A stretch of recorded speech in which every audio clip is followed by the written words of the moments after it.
Sí, doctora. Sí, doctora. Me avisan si es que se están pasando bien las diapositivas, ¿sí? A ver.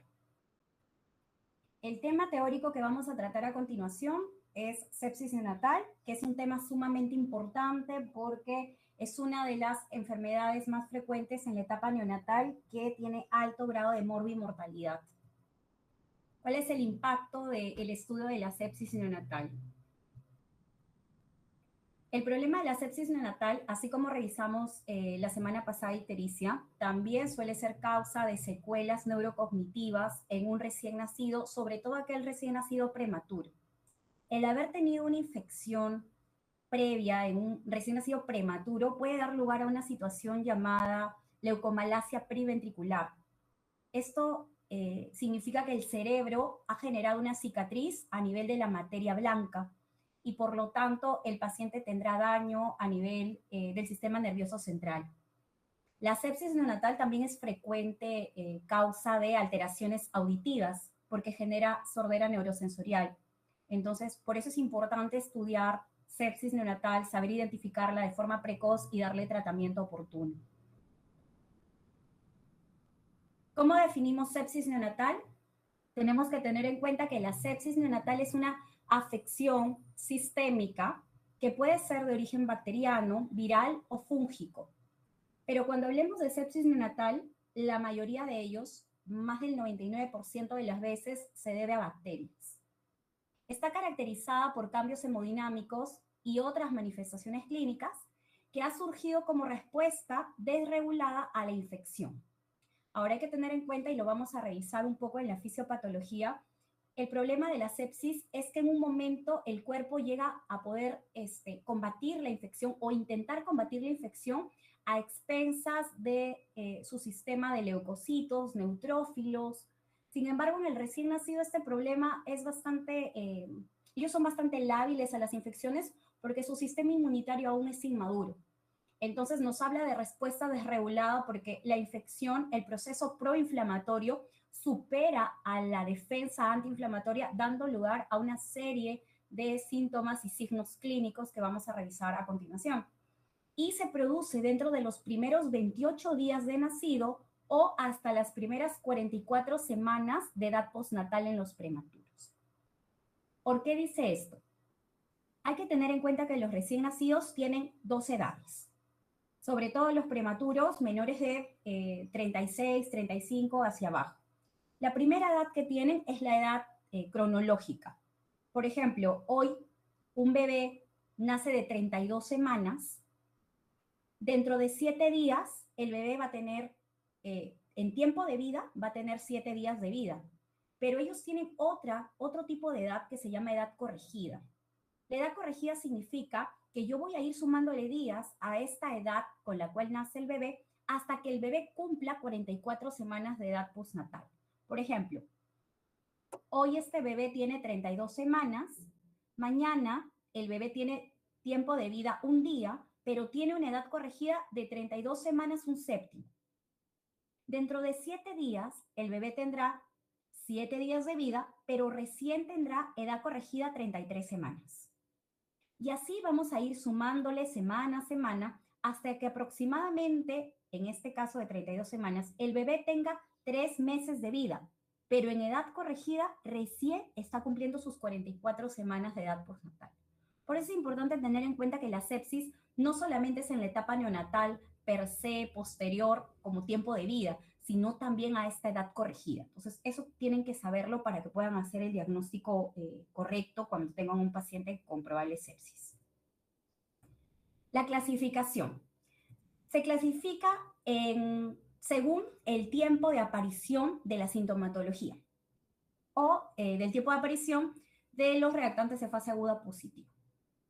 El punto de corte es 3 días, 72 horas. Entonces, la sepsis neonatal precoz, que es aquella que se presenta en pacientes hasta el día 3 de vida, se debe principalmente a gérmenes que tienen una transmisión periparto, o sea, aquellos gérmenes que están concentrados a nivel del canal vaginal y estos pueden ascender al bebé, ingresar al bebé a través de vía ascendente, por vía transplacentaria, pero principalmente es ascendente, e introducirse en su cuerpo a través de la nariz, la boca y la piel.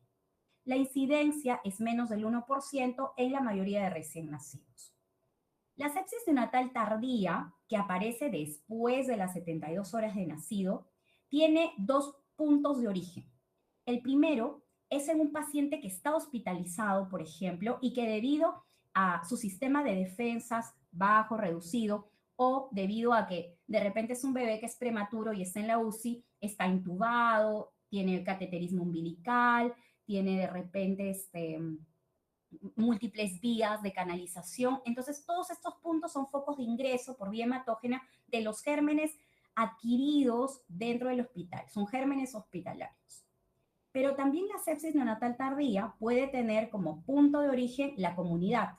Aquellos pacientes que fueron dados de alta antes de las 48 horas y que empieza a desarrollar sintomatología porque la desarrolla después cuando ya está en la casa y porque la ha adquirido de forma extrahospitalaria. Ambos casos se consideran como sepsis neonatal tardía, cuya incidencia va entre 0.6 a 14.2%. ¿Cuáles son los factores de riesgo? Y son un montón. Voy a mencionar los más importantes tanto desde el punto de vista materno como neonatal. La ruptura prematura de membranas de más de 18 horas en un recién nacido prematuro o más de 24 horas en un recién nacido a término puede aumentar el riesgo de sepsis neonatal hasta 4 veces más. Un trabajo de parto pretérmino, y acuérdense que toda vez que ustedes tienen una gestante que empieza a producir trabajo de parto antes de las 37 semanas y no tiene alguna causa que le explique, siempre piensen en un proceso infeccioso.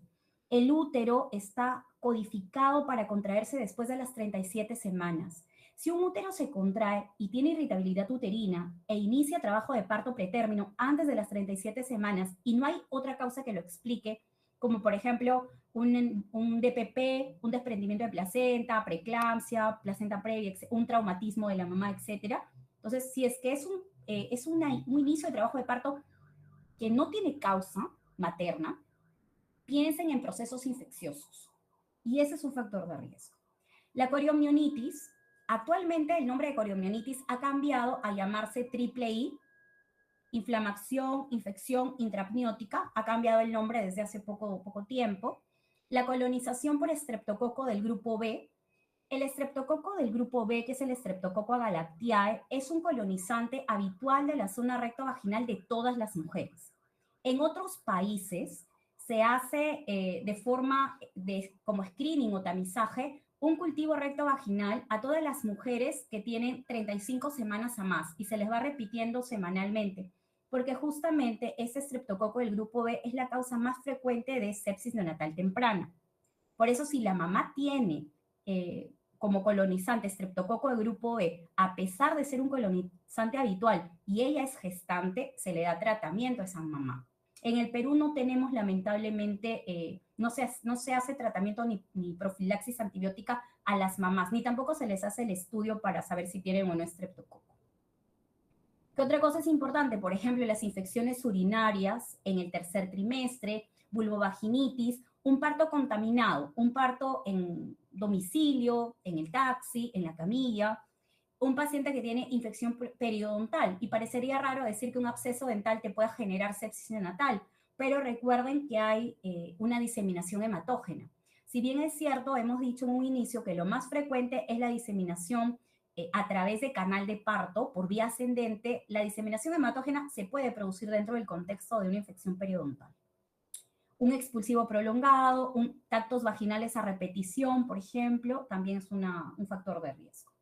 Dentro de los factores neonatales, evidentemente van a ser los bebés chiquitos. Mientras más chiquito, más riesgo porque hay inmadurez del sistema inmune. El prematuro, el de bajo peso, el varón. Entonces uno dice, ok, pero yo he leído que casi en todas las enfermedades neonatales, ser varón representa un factor de riesgo. Resulta que los varones tienen una alteración a nivel de un alelo en uno de sus cromosomas que lo hace más susceptible a tener infecciones, al igual que los varones son más susceptibles a tener síndrome de distrés respiratorio. Es porque hay un problema, tienen un gen, les falta a ellos en relación a protección contra sepsis, por eso es más frecuente en los varones. Un bebé, por ejemplo, que ha sido sometido a maniobras de reanimación cardiopulmonar o que está sometido a procedimientos invasivos como colocación de un PIC, que es un cateterismo de inserción periférica en el cuellito, por ejemplo, a veces les ponemos PIC, o que está recibiendo nutrición parenteral total prolongada, que tiene cateterismo umbilical, ventilación mecánica. Entonces, todo bebé que tiene, digamos, que está en una posición de invasión de su cuerpo con ruptura de la barrera cutánea de protección, siempre va a tener mayores factores de riesgo. Lo mismo sucede en un bebé que tiene mielomeningocele, meningocele, gastrosquisis, onfalocele, etc. Entonces, toda vez que se ha roto o que hay una disrupción de la barrera cutánea de protección. Los bebés, por ejemplo, que no han recibido lactancia materna, han dejado de recibir las inmunoglobulinas que son de protección. Un bebé que tuvo o que está hospitalizado de forma prolongada, entonces también forma parte de los factores de riesgo. Entonces, aquí les presento una revisión de un artículo donde se evidencia cuáles son los factores de riesgo más frecuentes y con mayor fuerza para generar sepsis neonatal. Y aquí encontramos, por ejemplo, la colonización por estreptococo de grupo B.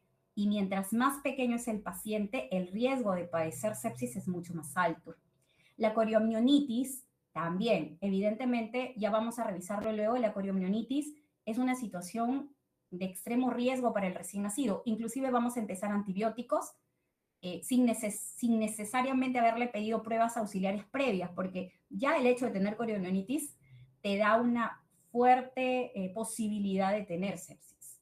Y fiebre intraparto, cuando la mamá está dando a luz o cuando la mamá está siendo cesareada y tiene más de 37.5 grados en axila, lo que significa que es corregido a 38, también es un factor de riesgo. Tenemos aquí, por ejemplo, la ingestión de alimentos contaminados con listeria. Entonces, listeria, que es el tercer germen que causa sepsis neonatal temprana, la mamá lo adquiere cuando consume, por ejemplo, queso, carne o ahumados contaminados con listeria, ¿no? Y la mamá característicamente hace sintomatología previa al parto. La mamá que tiene listeriosis, que tiene riesgo de contagiarle a su bebé, de contaminarlo con listeriosis congénita, es una mamá que va a desarrollar un síndrome pseudogripal. Esto significa que la sintomatología de la listeria en la mamá es como si la mamá tuviera gripe. Hace fiebre, congestión nasal, un poco de moco, tos, y justamente está cercano al día que van a nacer su bebé. Y esto también puede ocurrir evidentemente en primeras etapas de la gestación, pero es característico que en el tercer trimestre, una mamá que tiene aparentemente gripe sea listeria. Entonces siempre hay que tenerlo en cuenta cuando están ustedes rotando por gineco. Toda mamá que presenta un síndrome pseudogripal habría que ver si es que de pronto su bebé no tiene listeriosis, ¿no?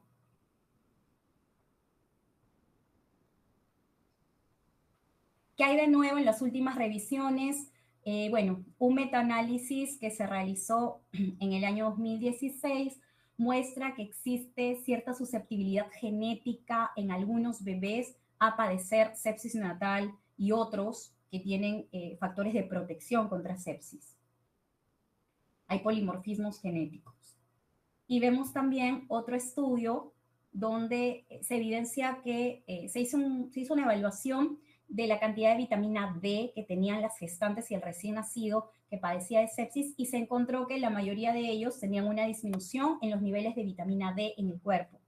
Entonces, evidentemente, se ha visto que la vitamina D pues, es un factor de protección para evitar sepsis neonatal. La etiología, ya les spoileé un poquito. Recuerden que la etiología de la sepsis neonatal precoz, también llamada sepsis neonatal temprana, vamos a tener 3 gérmenes y estos 3 gérmenes, no se olviden, siempre se tienen que acordar porque estos gérmenes son los mismos aquí que en la China, que en Rusia y en todos los países. Streptococo del grupo B, el cual se llama Streptococcus galactiae, es un germen gram positivo. Tenemos a las enterobacterias en segundo lugar, a E. coli a la cabeza, y en tercer puesto tenemos a Listeria monocytogenes, que es un bacilo gram positivo, con gran mortalidad y está asociado a líquido amniótico meconial en prematuros. Hay que tener en cuenta que antes de las 37 semanas, el bebé aún tiene falta de reflejo del esfínter anal interno. normalmente hacen meconio pasadas las 37 semanas. El meconio pueden hacerlo dentro del útero o fuera del útero. Es infrecuente y muy extraño que un prematuro tenga líquido amniótico meconial. Y ocurre con frecuencia en aquellos que ya padecen de listeriosis congénita. Aquel bebé que se contagió y se contaminó de listeria dentro de la barriguita, aunque sea prematuro, puede hacer meconio.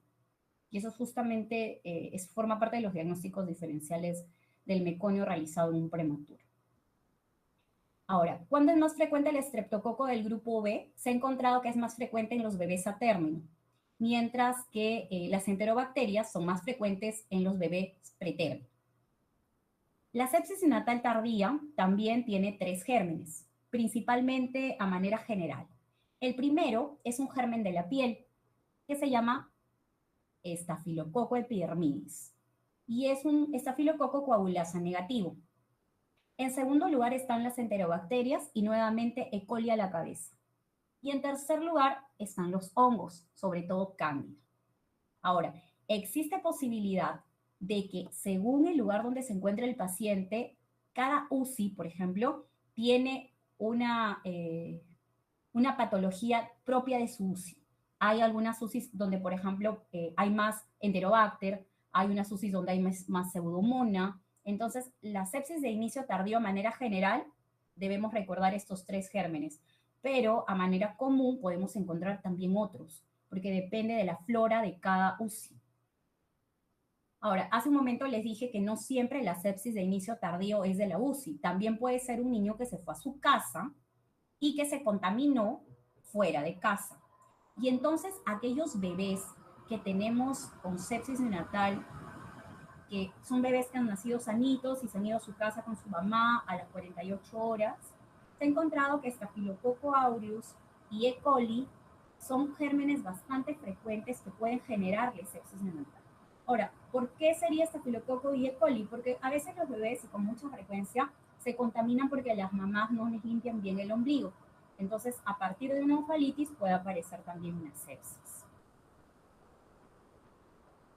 Bien, de forma extrahospitalaria también se ha encontrado que neumococo es una causa frecuente de sepsis neonatal. O sea que el neumococo no solamente nos genera neumonía, sino también nos puede generar problemas de sepsis neonatal, ¿no? Tardía. Aquí está lo que les comenté, los a término más frecuentes streptococo del grupo B y los pretérmino E. coli. Nuevamente les presento una tabla para ver los gérmenes más frecuentes. Ahí está E. coli, Klebsiella, Listeria, Enterococo por ahí. Aquí lo mismo. Por eso les digo, en la sepsis neonatal temprana nunca hay pierde, siempre son esos 3 microbios. No se hagan problemas. En la tardía, los 3 que les expliqué y va a variar también según la UCI donde se encuentre, según su hospital. ¿Cuál es la fisiopatología? Para no complicarlos mucho, hay que tener en cuenta que en el cuerpo tenemos células que se llaman células centinela. Principalmente nuestras células centinela pues, son los monocitos y los macrófagos, los cuales son capaces de detectar a los gérmenes a través, o sea, lo que pasa es que los gérmenes tienen unas estructuras en su cuerpo, ¿no? En el cuerpo del germen. En el caso, por ejemplo, de los gram negativos, sus lipopolisacáridos, o en el caso de los gram positivos, su ácido lipoteicoico, o en el caso de los virus, su ADN o RN, estas estructuras propias del microbio son detectadas por estas células centinela y a estas estructuras se les llaman PAMs o patrones moleculares de asociación a los patógenos. Entonces, esto es captado por estas células centinela a través de unos receptores que tienen estas células que se llaman receptores de reconocimiento de patógenos, que tienen que ver con receptores toll-like, y hay todo un tema de segundo mensajero, y la idea es que se produce o se hace una transcripción de citoquinas, porque actúa a nivel del núcleo para dar lugar a ARN mensajero y formación de todas las células proinflamatorias, las cuales darán lugar a la formación de citoquinas inflamatorias. Entonces, el cuerpo actúa de esa forma. ¿Qué más sucede? Evidentemente hay reclutamiento celular y activación endotelial. Entonces, a mayor estado proinflamatorio, el cuerpo va a responder generando justamente más bien sustancias antiinflamatorias. Pero hemos dicho en la etapa inicial de la sepsis, ¿no? Cuando empezamos, que hay un momento en que hay una desregulación. Las sustancias proinflamatorias que destruyen el tejido, los vasos sanguíneos y llaman más células proinflamatorias, llegan a superar por mucho al estado antiinflamatorio. Entonces el estado antiinflamatorio se queda pero en cero. Entonces estas sustancias vasoactivas, activación del complemento y estado procoagulante forman parte de la fisiopatología de la sepsis. En el momento en que es desregulado y empiezan a fallar diversos órganos y sistemas, como vemos aquí, donde hay disfunción multiorgánica, entonces el paciente va a empezar a presentar falla a nivel de diversos órganos y sistemas. Falla el pulmón, falla el corazón, falla el hígado, y entonces cada uno de ellos me va a dar justamente la sintomatología que presenta la sepsis, que es muy variada. Puede haber falla renal, neutropenia, apoptosis, que es muerte celular programada. Hay también estados de procoagulabilidad, puede haber coagulación intravascular diseminada, que es una situación donde el cuerpo empieza a coagular y por otro lado empieza a destruir esos coágulos. Entonces es un estado de coagulación y sangrado. Entonces el paciente está totalmente, su tejido está totalmente alterado, empieza a sangrar, puede tener prolongación de los tiempos de protrombina, parcial de tromboplastina, disminución de las plaquetas porque se empiezan a consumir. Entonces, en el momento en que el cuerpo del neonato ya no puede regular esta situación, empieza a fallar. Y el paciente ya no está solamente en sepsis, sino ya empieza a tener una situación mucho más grave que se llama shock séptico. Y de aquí, pues, si no hay corrección, el paciente llega a fallecer. La clínica inespecífica, todo lo que puedan imaginarse de todas las enfermedades es sepsis. O sea, hay un montón. Cambios de temperatura es habitual. El paciente puede tener distermia, o sea, puede tener temperatura baja, menos de 36, o fiebre. Recuerden que en el neonato no es muy frecuente la fiebre y hay que tener en cuenta que cuando ellos tienen fiebre, ustedes, por ejemplo, pueden tener un neonato en emergencia y le toman temperatura y tiene fiebre. Pero el neonato regula mal la temperatura. Entonces, la temperatura real es cuando nosotros desabrigamos al bebé unos 2 minutos más o menos y luego les tomamos la temperatura. A veces el sobreabrigo puede generar o dar impresión de que el paciente tiene fiebre. Entonces, recuerden que para la toma de temperatura de un bebito hay que desvestirlo unos 2, 3, 4 minutos y luego le ponemos el termómetro. La taquicardia, bradicardia, también es un signo de sepsis. Un paciente que convulsiona, un paciente que tiene apnea, que cese de la respiración por más de 20 segundos, un paciente que vomita o que se le extiende el abdomen con residuo gástrico, más del 10% de su capacidad gástrica, aquel bebé que está intolerante, inclusive a la lactancia materna, un bebé que tiene trastorno del sensorio, que puede ir entre irritable, letárgico, somnoliento, etcétera, dificultades para alimentarse, un paciente que tiene hipertensión pulmonar persistente, que es una situación clínica donde se mantiene la presión de las arterias pulmonares como si fuese todavía un feto, siendo ya un bebé. La piel, una piel marmoleada, una piel como cuando uno tiene frío y se ve así reticulada, medio morada. En los bebés es frecuente encontrar este tipo de signo que podemos observar. Habla de hipoperfusión tisular. Un paciente, por ejemplo, que ya está hospitalizado y de pronto iba bien, pero de repente empieza a tener mayor distrés respiratorio o empieza a hacer estados de hipohiperglicemia de difícil manejo, un paciente que mantiene estados de hipoxia, que no responde bien al ventilador mecánico, que requiere parámetros de ventilación más altos, un paciente que está en shock con hipoperfusión tisular, llenado capilar prolongado, oligúrico, piel fría, piel marmórea, un paciente, por ejemplo, que presenta trombocitopenia inexplicable o tiempo de protrombina prolongado, un paciente que tiene letargia o la ictericia en menos de 24 horas, pues son signos clínicos inespecíficos de sepsis. Aquí nuevamente les presento que hay que tener mucho cuidado cuando hacemos diagnóstico de sepsis porque la sensibilidad y el valor predictivo positivo de los signos clínicos es bastante bajo, ya que pueden ser producto de otras situaciones médicas. Entonces, ese es el problema. Como es tan variado, puede responder la clínica a otras enfermedades, lo cual generaría que iniciemos antibióticos de forma precoz. ¿no? Y eso no es lo ideal es tener por lo menos una sospecha diagnóstica fuerte para empezar los antibióticos. Entonces hay que tener en cuenta eso, que los signos clínicos son inespecíficos y pueden ser, como ven aquí, una gran cantidad de signos clínicos, y aquí les he puesto en el derecho justamente por órganos y sistemas. Para marzo del año 2024, que es lo más actual que tenemos en relación a la revisión del grupo NICE, que es con lo que nosotros trabajamos para sepsis, se vio que existían unos indicadores o red flag, que son los signos de alerta o señales de alerta, que son 5 signos clínicos que hay que tratar de memorizar, porque se vio que esos signos clínicos, si bien es cierto, son inespecíficos, son bastante sensibles. Y encontraron que la apnea, las convulsiones, la necesidad de reanimación cardiopulmonar, ahora, punto aquí, la necesidad de reanimación cardiopulmonar dentro de la sala de nacimiento de un bebé, evidentemente en un bebé a término se refiere, porque un bebé a término no tendría por qué requerir RCP, ¿no? Si es que si es que se supone que van a hacer bien. O la necesidad de ventilación mecánica en un paciente a término. Estas dos cositas de la necesidad de RCP y ventilación no aplican para el prematuro. El prematuro sí tiene derecho a no nacer bien porque es chiquito. O los signos de shock. Entonces, el apnea, las convulsiones, la necesidad de RCP o la necesidad de ventilación mecánica en el atérmino o los signos de shock son indicadores clínicos de alerta o red flag que en el año 2024 fueron considerados indicadores de posible infección neonatal. Los otros signos clínicos son todo lo demás que ya acabamos de revisar.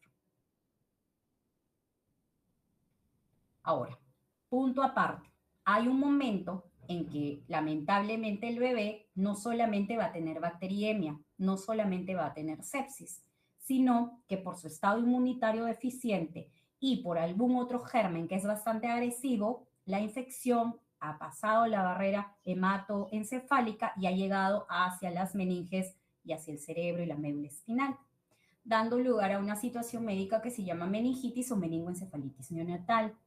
Los signos clínicos, si ustedes ven, son muy parecidos a los signos inespecíficos, pero estos sí tienen un poquito más de cercanía con los signos neurológicos.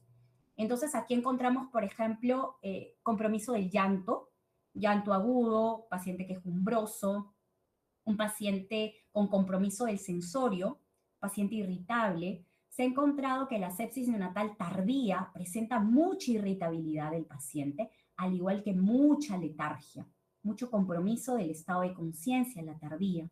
Un bebé que succiona mal, un bebé que tiene distrés respiratorio. Yo no diría, wow, pero distrés respiratorio, ahí dice sepsis neonatal precoz, es un signo de sepsis neonatal precoz que está generando meningitis. Y entonces el distrés respiratorio, acuérdense que forma parte de los diagnósticos diferenciales de todas las enfermedades que te generan distrés respiratorio, pero también puede ser meningitis neonatal dentro del contexto de una sepsis neonatal precoz. La presencia de fiebre aparece mucho más frecuente en la tardía. Convulsiones, fontanela anterior abombada, es importante revisar siempre la fontanela. Paciente que tiene apnea, paciente que tiene compromiso en el tono o compromiso en los reflejos. Hipo o hiper, también forma parte de la sintomatología de la sepsis neonatal. De la meningitis neonatal. ¿Por qué es importante que sepamos si es o no meningitis? Primero, porque el tratamiento varía. Vamos a aumentar dosis casi 2 a 3 veces más de la dosis que utilizamos normalmente para bacteriemia. Segundo, tenemos que hacer evidentemente punción lumbar y estudio de líquido cefalorraquídeo con cultivo para poder orientar nuestro tratamiento. Tercero, porque el tiempo de tratamiento es mucho más largo. Y cuarto, porque justamente la meningitis neonatal es causa frecuente de sordera neurosensorial y también de otras complicaciones propias de la falta de contención de la enfermedad a nivel del sistema nervioso central. Dentro de ellos está la ventriculitis, que es la infección e inflamación de los ventrículos del cerebro, la hidrocefalia, que es una hidrocefalia que se produce porque todo su cerebrito está lleno de pus y genera obstrucción en el drenaje del líquido cerebral. Hay efusión subdural o puede haber incluso infarto cerebral porque está todo lleno de microbios. Recuerden lo que hemos conversado en esos estados procoagulantes y anticoagulantes con sangrado y trombosis, ¿no? Los estados de SIT, que son bastante graves. ¿Cómo vamos a hacer el diagnóstico? Primero, ningún examen de laboratorio puede ayudarme a confirmar o a descartar una sepsis. Eso es lo primero que tenemos que saber. En sepsis siempre es difícil, porque sepsis es inespecífico. Entonces, con sepsis tenemos que agarrarnos de los factores de riesgo, de la clínica, de los exámenes de laboratorio y de la intuición. Entonces, ¿por qué? Porque diagnóstico de sepsis es difícil, porque todo es inespecífico. Pero ojo, una prueba negativa ante el contexto de un paciente que sí tiene síntomas no te descarta una sepsis. El gold estándar es el hemocultivo y el cultivo de líquido cefalorraquídeo. Y eso es en cualquier enfermedad, en cualquier edad, porque siempre el poder aislar un germen y tener su nombre y apellido me va a dar evidentemente un diagnóstico confirmatorio. Ahora, solamente de los pacientes que tienen sepsis, 26% de estos pacientes, que es un cuarto de pacientes nada más, tienen hemocultivo positivo a pesar de tener sepsis. Mientras que otro cuarto de pacientes, que es un 21%, llega solamente a tener sepsis clínica. O sea, no llegamos a tener confirmación por laboratorio, por ejemplo. Sepsis clínica significa que tiene sintomatología compatible con sepsis, pero su hemocultivo salió negativo. Y así se quedan.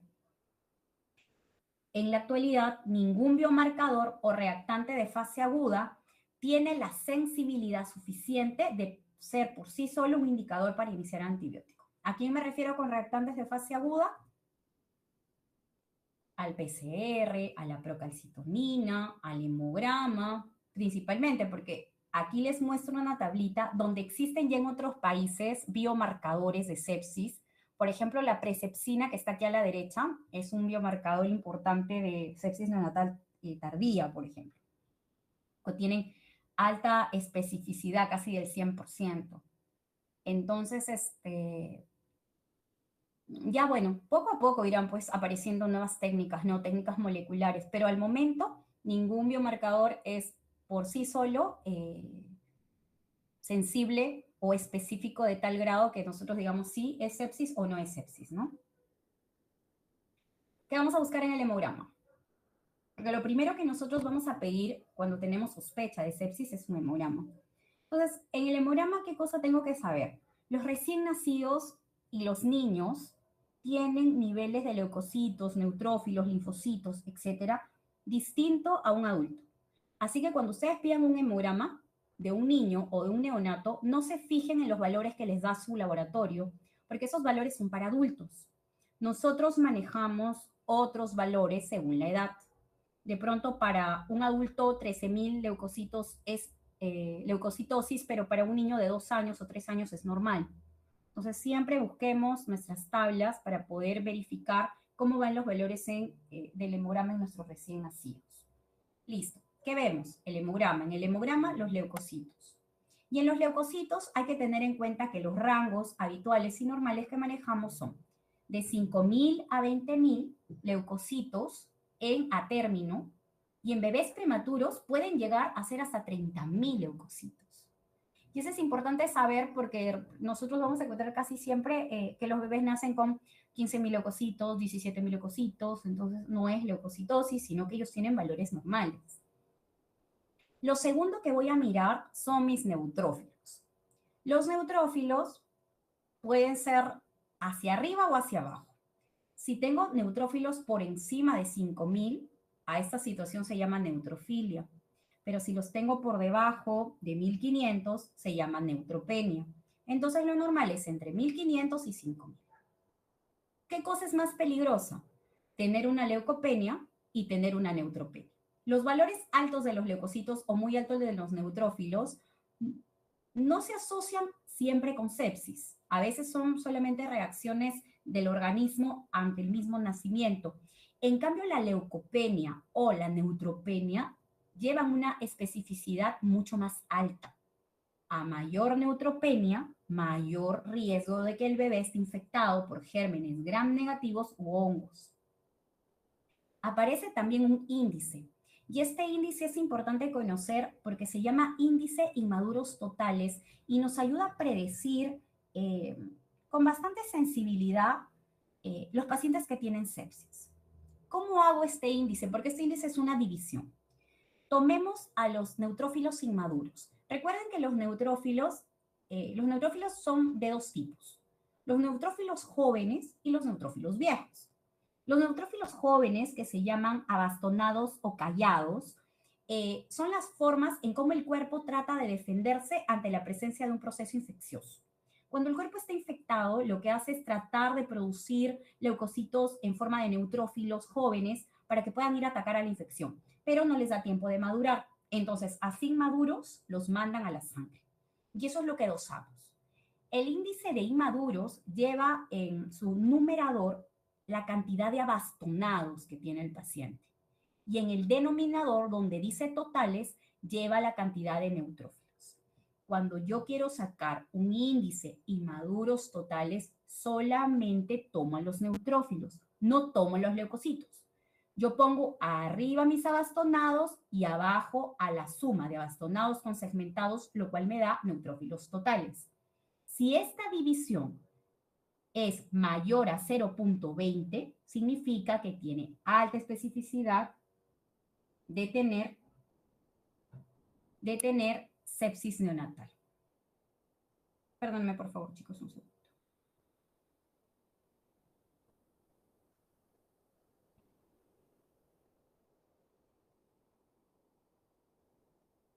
Ya, perdón. Ahora, ¿qué otra cosa debo ver? Debo ver las plaquetas. Las plaquetas pueden encontrarse incrementadas o pueden encontrarse disminuidas.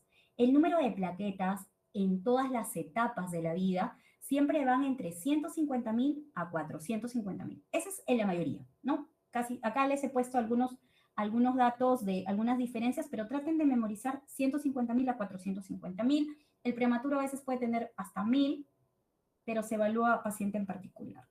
¿Qué cosa es peor? Siempre hacia abajo. La trombocitopenia con frecuencia se produce ante el contexto de un proceso infeccioso. Sepsis. ¿Por quién? Por gérmenes gram negativos y por hongos principalmente.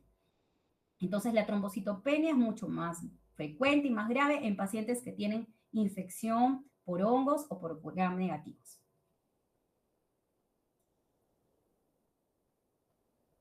Bien, ahora, doctora, pero usted nos ha dicho que ningún examen es solo con eso podemos diagnosticar. Claro, porque hay que tener en cuenta que tanto la neutropenia, la leucopenia y la plaquetopenia pueden haber sido generados por otra cosa que no sea infección.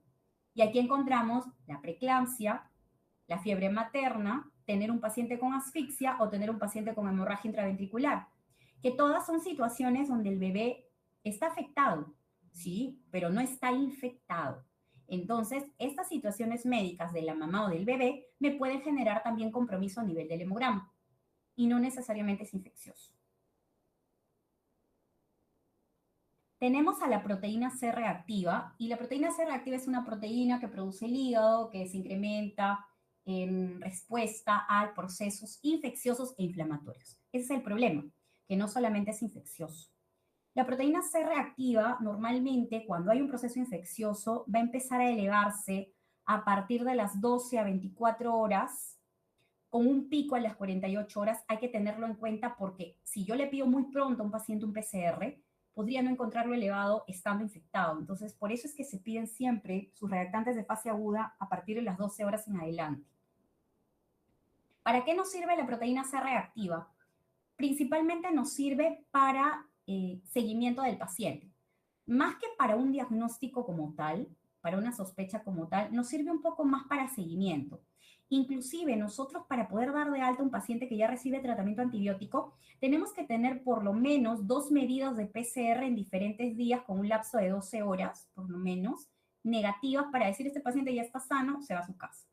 Por eso es que la proteína C reactiva, si bien es cierto, la usamos como un marcador para de pronto pensar en iniciar un diagnóstico, iniciar un tratamiento, nos sirve un poquito más para seguimiento.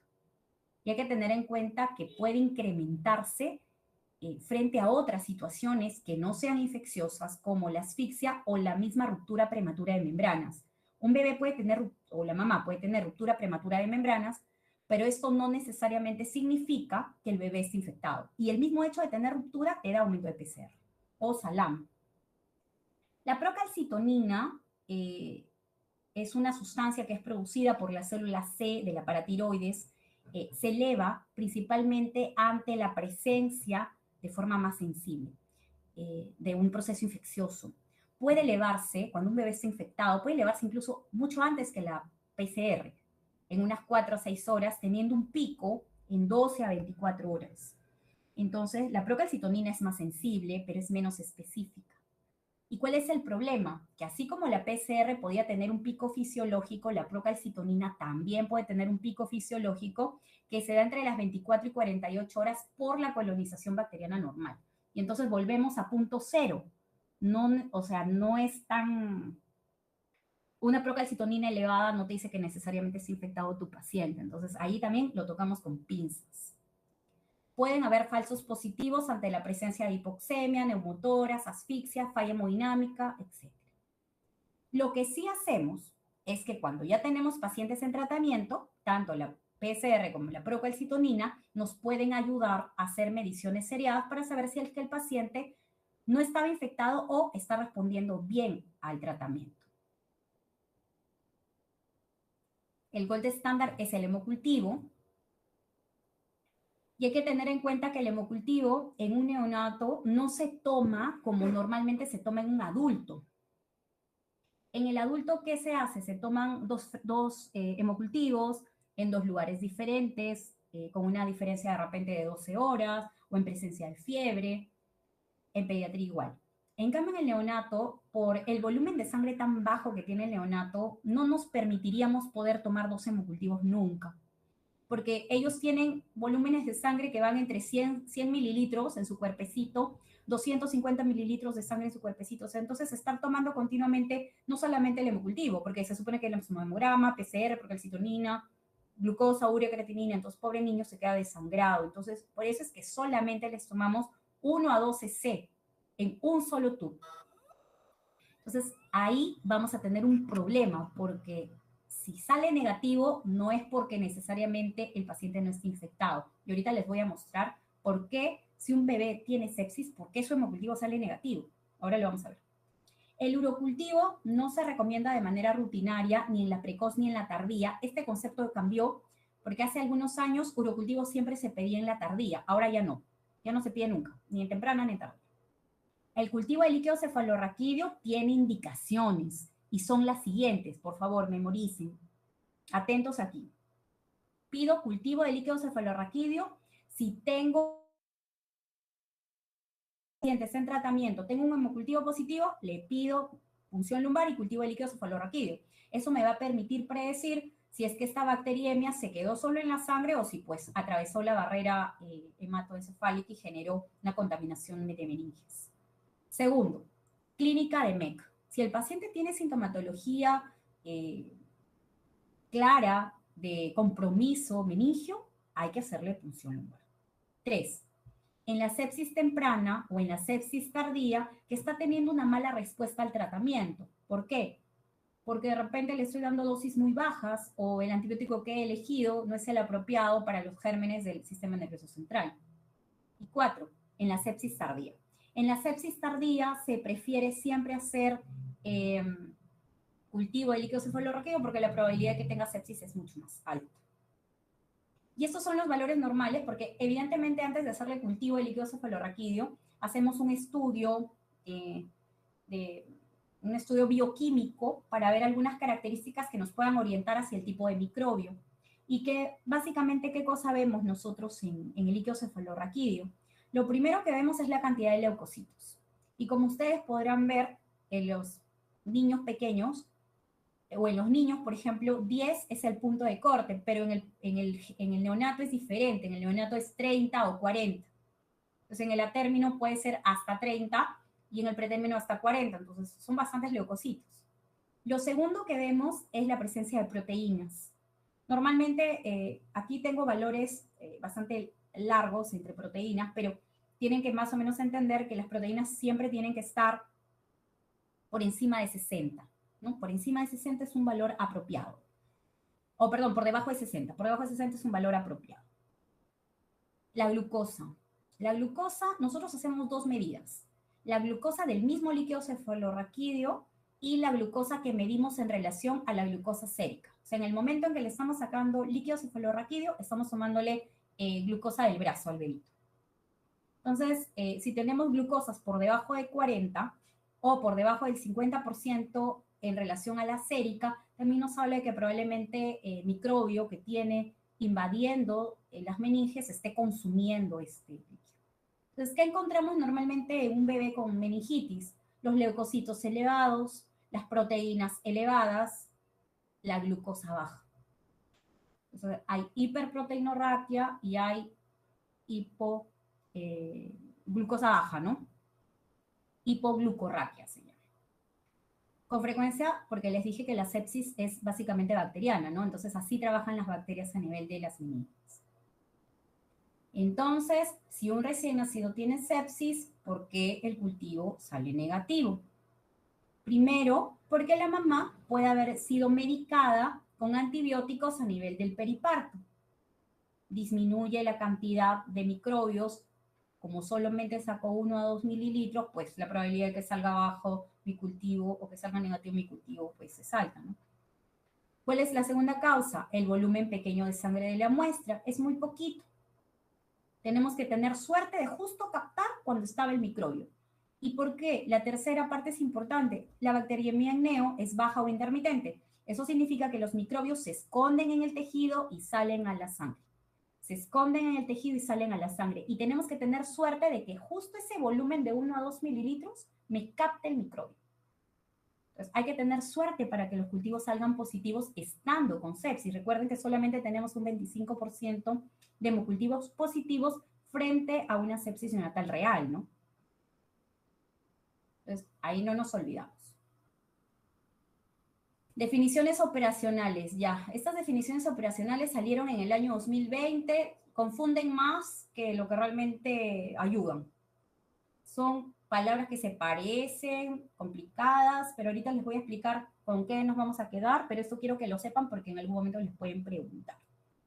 Entonces, empezamos. Dice, vamos por la derecha primero, donde dice sepsis posible y sepsis probable.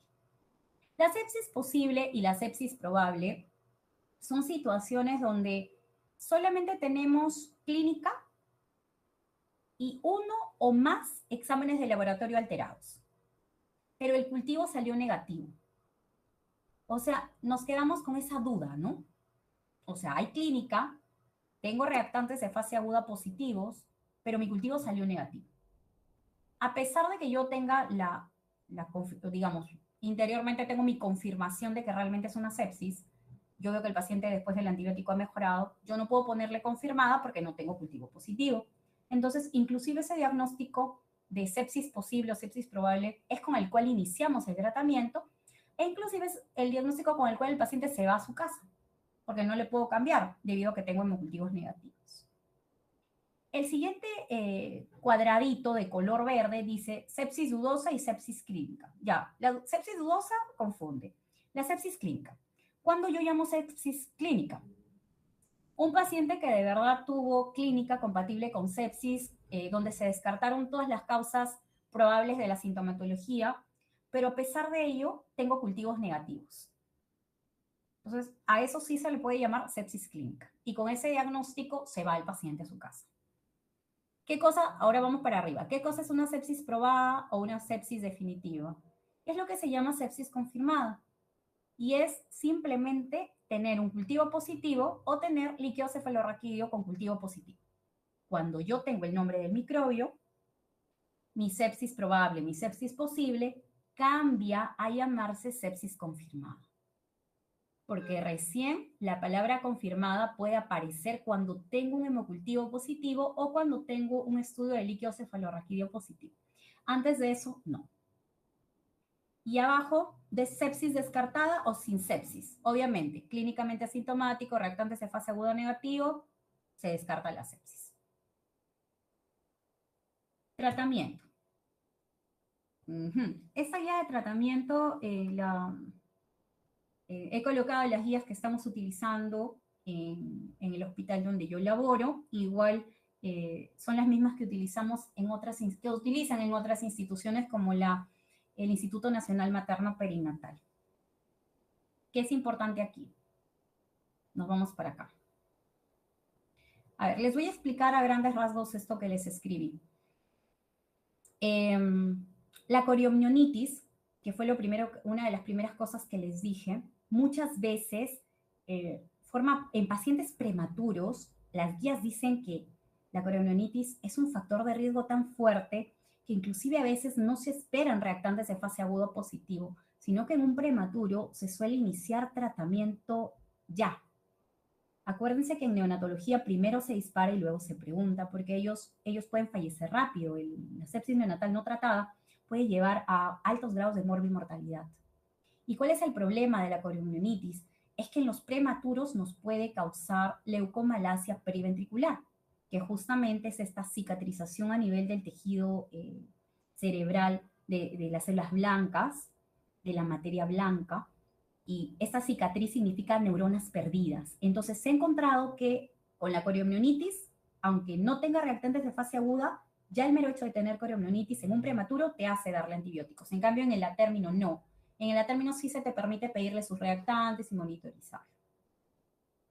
No se recomienda iniciar tratamiento en RPM mayor de 18 horas como único factor. Obviamente, ¿podemos tomarle reactantes de fase aguda? Sí, porque hay una sospecha diagnóstica, pero no empezar tratamiento antibiótico hasta no tener una certeza.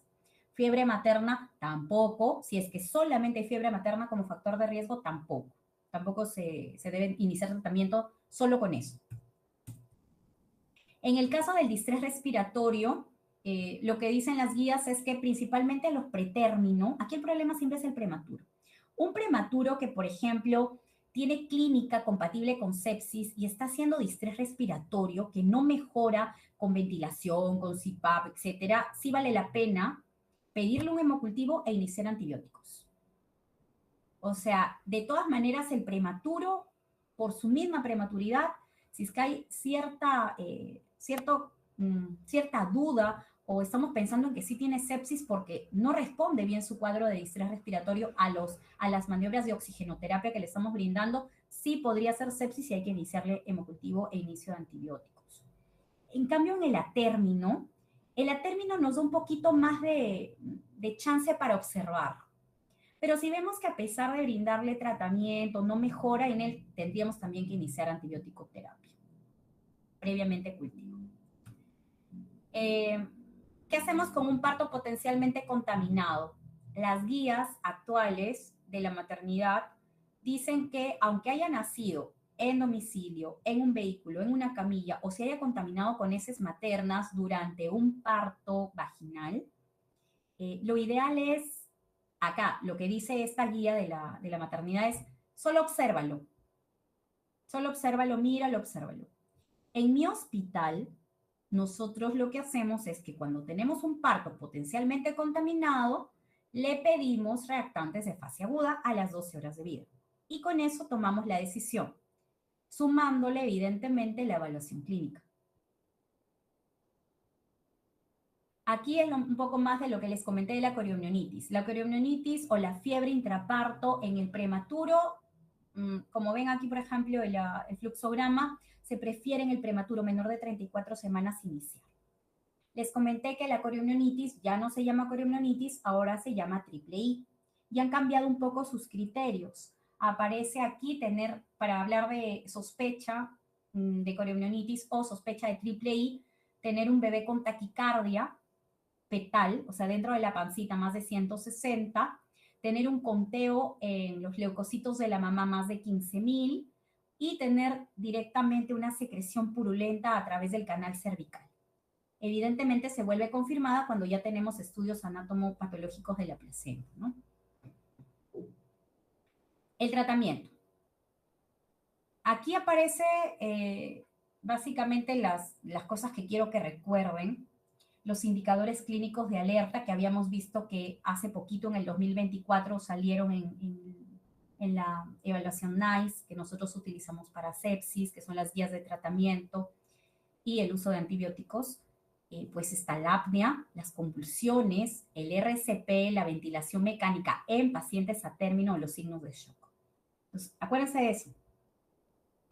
Luego, lo que dice la guía es la siguiente. Si tú tienes Cualquier bandera roja, o sea, cualquier indicador clínico de alerta, sumado a más de 2 factores de riesgo o mayor o igual a 3 indicadores clínicos, no lo dudes, pídele hemograma PCR hemocultivo e iníciale antibióticos, porque la probabilidad de que esté infectado es altísima. No pierdas tiempo, recuerda que tienes la hora de oro, solo una hora para inicio de antibióticos previamente con cultivo. No se les vaya a ocurrir jamás en la vida empezar antibióticos sin hemocultivo. No existe esa posibilidad. ¿Qué otra cosa dice la guía? Sin bandera roja, con un factor de riesgo o sin bandera roja, sin factores de riesgo, pero tiene de repente alguna sintomatología clínica, use juicio clínico. Y es lo que conversamos al inicio, ¿no? Conversamos al inicio que tengo que evaluar factores de riesgo, clínica, tengo que evaluar exámenes de laboratorio, etc. Entonces, ¿qué te dice la guía? Observa, examina, reexamínalo, vuélvelo a ver. Y si quieres, pide el exámenes como hemograma, PCR y síguelo evaluando.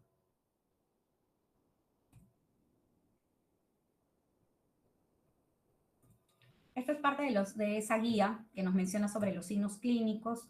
Los signos clínicos significan 3 síntomas o más. Listo. Ahora sí vamos a los antibióticos. En la sepsis neonatal temprana no cambian nunca jamás los antibióticos que se utilizan.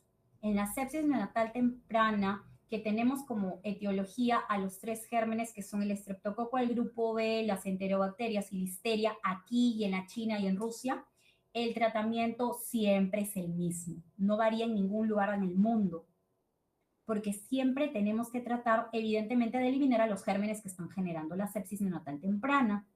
Entonces voy a necesitar utilizar un beta-lactámico como la ampicilina, que va a eliminar evidentemente al estreptococo y también a la listeria. Y como me quedan las enterobacterias, tengo que utilizar un aminoglucósido como amicacina o gentamicina para hacer sinergia y poder eliminar también a las enterobacterias. Entonces, siempre en sepsis neonatal precoz voy a usar ampicilina más amicacina o ampicilina más gentamicina. ¿Cuál es mejor, amica o genta? Bueno, los estudios son variables, pero he encontrado que la gentamicina tiene discretamente un porcentaje un poco mejor que la amicacina. Ahora, ¿qué pasa si tengo sepsis neonatal precoz, pero con compromiso meningio? De pronto puede suceder. Entonces, ¿qué sucede si tengo una sepsis neonatal precoz con meningitis? Bueno, entonces ahí puedo utilizar ampicilina más una cefalosporina de tercera generación, que se llama cefotaxima. Ustedes deben conocer que existen varios tipos de cefalosporinas de tercera generación, como la ceftriaxona, como el cefepime o la ceftazidima. Pero ¿por qué no uso ceftriaxona en un neonato? Recuerden lo que conversamos en ictericia. La ceftriaxona tiene un mecanismo competitivo con la albúmina y generaría kernicterus en el bebé o encefalopatía hiperbilirrubinémica. Entonces, nunca por nunca se utiliza ceftriaxona en un neonato. La cefalosporina de elección es la cefotaxima, una cefalosporina de tercera generación que atraviesa la barrera hematoencefálica. Ampicilina más cefotaxima es una buena opción. Hay algunas guías que dicen, si tú tienes una sepsis neonatal precoz, utiliza 3 antibióticos, ampicilina, gentamicina y cefotaxima. Sácale su cultivo. Si el cultivo sale positivo para gram positivos, ok, quítale el aminoglucósido y quédate con cefotaxima con ampicilina. Y si el hemocultivo sale positivo para un gram negativo, como por ejemplo una enterobacteria, pues ya no necesitas la ampicilina porque ya sé que no es listeria, sé que no es estreptococo el grupo B, y pues con cefotaxima y un aminoglucósido será suficiente. Entonces recuerden, toda vez que ustedes tengan meningitis o compromiso meningio a partir de una sepsis, deben usar una cefalosporina de tercera generación, porque con ampigenta nos quedamos cortos. ¿Qué hago con las sepsis tardías? La sepsis tardía sabemos que va a depender de si se produjo dentro del hospital o si se produjo en la casa del bebé, porque se pudo haber contaminado a partir, por ejemplo, de gérmenes que ingresaron por el ombligo. Entonces, esta asociación, porque siempre van dos antibióticos, se decide a gusto del médico. Se decide a gusto del médico porque el médico va a determinar si es que, por ejemplo, se produjo de forma intrahospitalaria y es un paciente prematuro, intubado, con múltiples cateterismos, pues yo pensaré en qué gérmenes. Staphylococcus epidermidis, pensaré en Staphylococcus aureus, porque son gérmenes de piel, puedo pensar también en enterobacterias. Entonces, la decisión es justamente elegir un antibiótico que pueda combatir estos gérmenes. Y aquí aparece la vancomicina, que también es un beta-lactámico. Si estoy pensando en enterobacterias, pues tengo que elegir un aminoglucósido, como la micacina o la gentamicina, que me pueden ser útiles. Ambos pueden ser utilizados para eliminar estos microbios probables.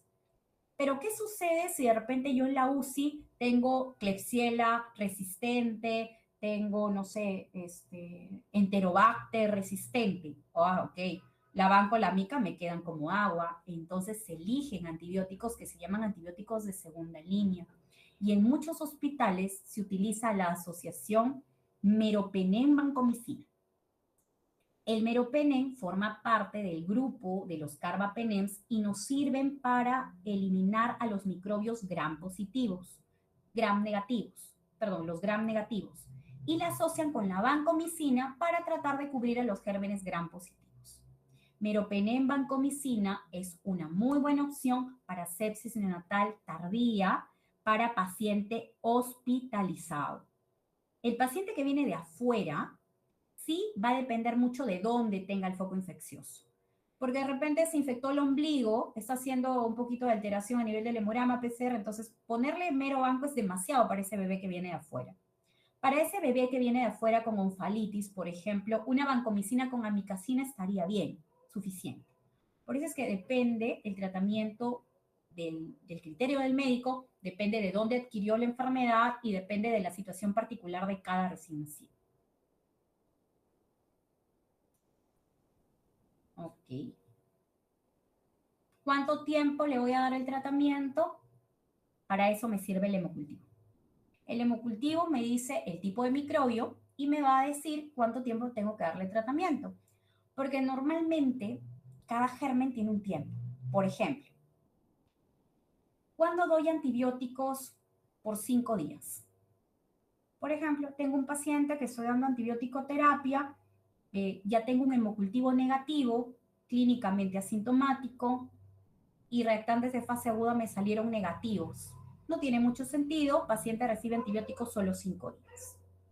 ¿Cuándo le doy 7 días? Bueno, podría ser que el paciente tuvo un hemocultivo positivo con determinado germen y pues el germen es sensible al antibiótico que le estoy dando y puedo darle tratamiento por 7 días. Por ejemplo, los gram negativos, algunos de ellos podemos prolongar el tratamiento hasta 10 días, según el estado clínico del paciente. Otra situación por la cual podemos dar antibióticos por 7 días es un bebé que tiene hemocultivo negativo, pero que cuando inició tratamiento tenía sepsis clínica, tenía bastante clínica el paciente. Entonces, si es que hay un paciente con clínica, con sintomatología que a ti te hace sospechar fuertemente de sepsis, y aunque tenga hemocultivo negativo, sí vale la pena darle por lo menos 7 días de antibióticos previamente haciéndole su evaluación con PCR, ¿no? Que habíamos conversado, su hemograma, PCR. ¿Cuándo utilizo antibiótico-terapia por más de 7 días? Lo que conversábamos, ¿no? Las enterobacterias, los gram negativos, es mejor darle hasta 10 días de tratamiento. Staphylococcus aureus también, porque tiene una alta morbimortalidad.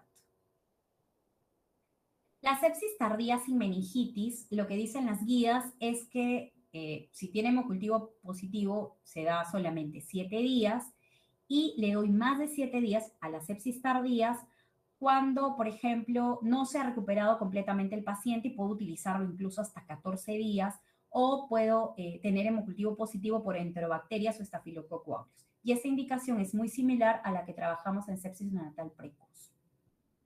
Cuando hay meningitis, tanto en la temprana como en la tardía, hemos dicho que el tratamiento antibiótico duplica o triplica la dosis y además la voy a dar por mucho más tiempo. Cuando tengo meningitis, entonces los antibióticos se dan por 10 a 14 días e inclusive con listeria podemos dar hasta 21 días de antibiótico endovenoso. ¿Cuál es el problema de usar antibióticos cuando no hay sepsis? Se asocia mayor incidencia de sepsis tardía e inclusive morbimortalidad con enterocolitis necrotizante. Aquí está más o menos el tiempo que vamos a usar los antibióticos. Y estas tablitas que les muestro, nosotros trabajamos en base a un librito que se llama Neofax.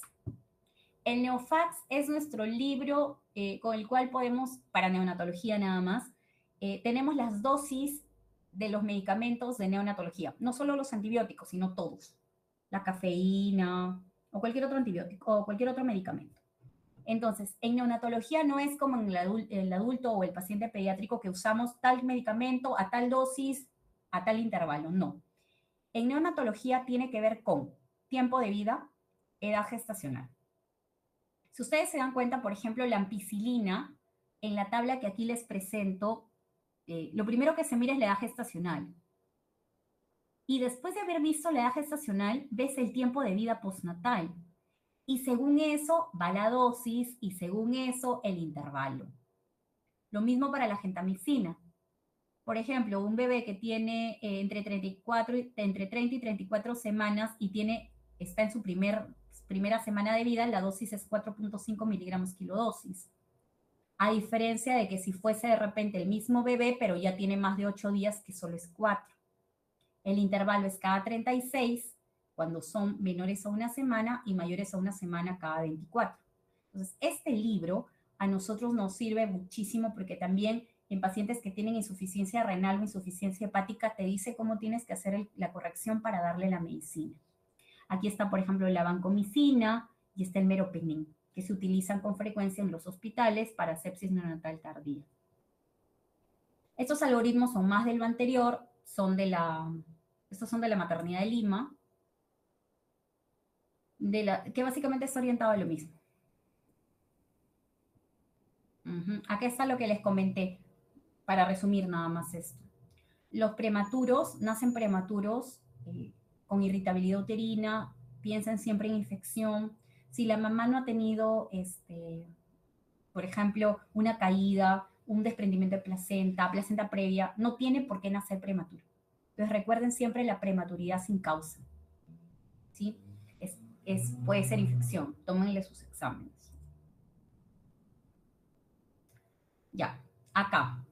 Sé que es mucha letra, pero de repente si le pueden tomar foto, este es un resumen de lo que más o menos tienen que hacer, porque los diagnósticos y los planes de trabajo varían en base a lo siguiente. Vamos por la parte izquierda y dice, ¿qué pasa si la madre tiene factores de riesgo? ¿Cuál es mi impresión diagnóstica? ¿Cómo le pongo yo en la historia? Si yo tengo un bebito que ha nacido bien, ha nacido normal, lo tengo en alojamiento conjunto, pero la mamá tiene algún factor de riesgo, itucorionitis, vulvovaginitis, no sé, X, mi impresión diagnóstica será neonato potencialmente infectado. Le ponemos NPI. ¿Y qué tengo que hacer? Solicito hemograma y PCR a las 12 horas de vida. Y entonces con el resultado me ubico en distintos escenarios. Si a las 12 horas de vida mis resultados son negativos y mi bebé está asintomático, ya no hago nada y le retiro el diagnóstico a ese bebé de NPI, ya no es NPI. ¿Qué sucede en el segundo escenario? Si mis resultados son sospechosos, de pronto tengo una PCR elevada, de repente tengo un hemograma con neutropenia, medio sospechoso, y sabemos que estos pueden responder a causas no infecciosas, pero el bebé está asintomático, bueno, repito mis exámenes a las 6 a 12 horas para corroborar los primeros exámenes. Tercer escenario. ¿Qué pasa si el resultado es sospechoso y adicionalmente a ello mi bebé empieza con síntomas clínicos inespecíficos de sepsis? Entonces, allí sí, con ese único PCR alterado o con ese único hemograma alterado, solicitaré hemocultivo e iniciaré inmediatamente doble cobertura antibiótica. Y la impresión diagnóstica ya no será NPI. Aquí directamente colocaré sepsis neonatal temprana probable o sepsis neonatal tardía probable, ¿no? Según el momento de aparición. Eso es lo primero cuando tengo factores de riesgo y desde allí parto. Siguiente escenario. No tengo factores de riesgo, pero mi bebé tiene clínica compatible con sepsis, aunque sea inespecífica. Si el bebé tiene síntomas compatibles con sepsis, pero he descartado que sean por otras causas, como por ejemplo distrés respiratorio por taquipnia o distrés respiratorio por membrana hialina, etcétera, yo le pongo directamente sepsis neonatal precoz probable o sepsis neonatal tardía probable e inmediatamente solicito hemocultivo e inicio antibióticos. Evidentemente, yo tengo que descartar otras causas que expliquen los síntomas. ¿Qué sucede si de repente el niñito tiene dificultad respiratoria porque tiene taquipnia y yo le estoy dando antibióticos? Recuerden que a mayor uso de antibióticos y mayor tiempo aumenta el riesgo de morbimortalidad y enterocolitis necrotizante. ¿Qué sucede si ya le tomaron el cultivo y lo han reportado? Bien, los cultivos normalmente se reportan a partir del segundo o tercer día y en algunas instituciones a partir del quinto día de vida. Entonces, ¿qué hago? Tengo varios escenarios.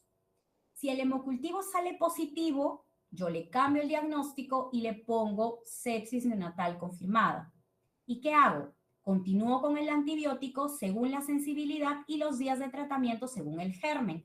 Como hemos visto, es un punto importante para hacer cultivo de líquido cefalorraquídeo. Tener hemocultivo positivo dice, hazle PL, hazle cultivo de líquido cefalorraquídeo para ver si el antibiótico le subes la dosis o lo prolongas. Segundo escenario, me salió el hemocultivo negativo. El paciente luce bien, clínicamente está ok y mis reactantes de fase aguda son negativos. Perfecto. Se sigue llamando sepsis neonatal probable, pero mi plan es suspender antibióticos. ¿Puedo suspender antibióticos al tercer, cuarto, quinto día? Sí. Si tú tienes a un paciente clínicamente bien, con reactantes de fase aguda negativos y con un hemocultivo negativo, suspende el antibióticos. No hay problema si lo haces antes de 3 días, 4 días, 5 días, dependiendo del momento en que te llegue el cultivo. Tercer escenario. Negativo el cultivo, el paciente clínicamente va bien, pero de pronto tenía reactantes de fase aguda elevados. Puede ser que esté bien, pero reactantes de fase aguda elevados, ok. O puede ser que el paciente tenga síntomas, tenga clínica compatible con sepsis y sus reactantes de fase aguda son negativos. En ambas situaciones, aunque el hemocultivo sea negativo, el paciente se mantiene con el diagnóstico de sepsis neonatal probable y se continúan los antibióticos hasta completar 7 días. Evidentemente, con monitoreo constante de reactantes de fase aguda y monitoreo constante de la clínica del paciente. Cuarto y último escenario.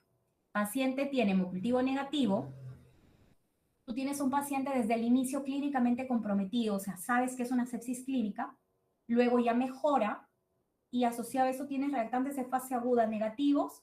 Bueno, se trata de una sepsis neonatal probable o llamada también sepsis clínica y mi plan es continuar antibióticos por 5 días. O sea, siempre tuve reactantes negativos, clínicamente estaba enfermito, respondió bien, hemocultivo negativo, 5 días de antibiótico. ¿Qué sucede si yo tengo estafilococo epidermidis? El problema de tener estafilococo epidermidis, que es un colonizante normal de la piel, nos deja siempre una duda diagnóstica de si realmente ese paciente estaba infectado, tenía sepsis o es un colonizante. Entonces, cuando ustedes se encuentren ante la presencia de un hemocultivo positivo para estafilococo epidermidis, teniendo en consideración que solo le han sacado un hemocultivo con 1 mililitro de sangre, tienen que valorar la clínica del paciente. Si ustedes ven que el paciente clínicamente está ok, solo le dan 5 días, aunque te haya salido positivo para estafilococo epidermidis, pero el paciente está bien, solo 5 días de tratamiento. Si el paciente está mal, obviamente clínicamente comprometido, le tienes que prolongar por lo menos a 7 días de tratamiento. ¿Sí? Entonces recuerden, siempre que encuentren estafilococo epidermidis, la clínica es la que te va a marcar el tiempo. ¿Por qué no prolongamos los antibióticos? Porque se ha encontrado una asociación de antibióticos uso prolongado de más de 5 días y riesgo de enterocolitis necrotizante. Entonces, y se ha evidenciado en muchas revisiones, ¿no? El daño que pueden surgir los bebés por utilizar antibióticos por más de 7 días, ¿no? Sobre todo en bebés de muy bajo peso al nacer. Obviamente, siempre se valora el riesgo-beneficio. Si el bebito evidentemente pues está infectado, está contaminado, pues ni hablar, le voy a dar menos tiempo de tratamiento, ¿no? O sea, tendría que sí darle su tiempo de tratamiento. El pronóstico Bueno, los bebés que tienen sepsis, que no han sido tratados oportunamente, pues sí van a tener alteraciones a nivel del crecimiento y del neurodesarrollo, sobre todo, por ejemplo, listeria. Listeria es bien agresivo a nivel del sistema nervioso central, entonces hay que tener mucho cuidado. Los muy prematuros tienen un riesgo alto de tener déficit neurosensorial y parálisis cerebral infantil, ¿no? Y eso se ha podido demostrar en algunos estudios. Listo. ¿Preguntas?